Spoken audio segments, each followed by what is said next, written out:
দিদির মেয়ের বিয়ে আজকে, নানি মুখের সাজটা দেখো কেমন লাগছে। এরপরে গায়ে হলুদের সাজটা চলে এসেছি নিয়ে।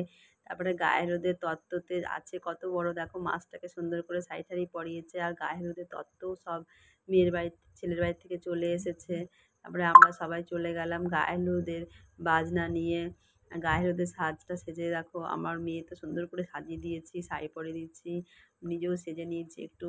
আর এত মজা করছি, এত আনন্দ করছি, নাচ গান, অনেকজনকেও শাড়ি পরিয়ে দিয়েছি আমি গায়ে হলুদের জন্যে। সবাই বেরিয়ে পড়েছে, নাচও করছি, আমরা খুব মজা করেছি, আনন্দ করছি। আমার দিদির মেয়ের বিয়ে বলে কথা। সত্যি কথা বলতে ওরা বিয়ে বাড়ি ভাড়া করেছে, এবার বাড়িতেও অনেক আয়োজন করেছে।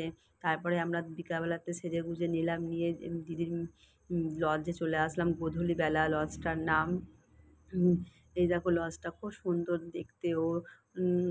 অনেক লাইটিং করেছে, লাইটিংয়ের জন্যে ভালো বোঝা যাচ্ছে না। তারপরে উপরে চলে আসলাম, কনে সাজানো দেখো কেমন লাগছে সাজটা। তোমরা ভালো লাগলে আমাকে কমেন্ট করো। তারপরে আমার ভাইয়ের বউকেও সাজিয়ে দিয়েছি, চুল বেঁধে দিয়েছি, শাড়ি পরিয়ে দিয়েছি।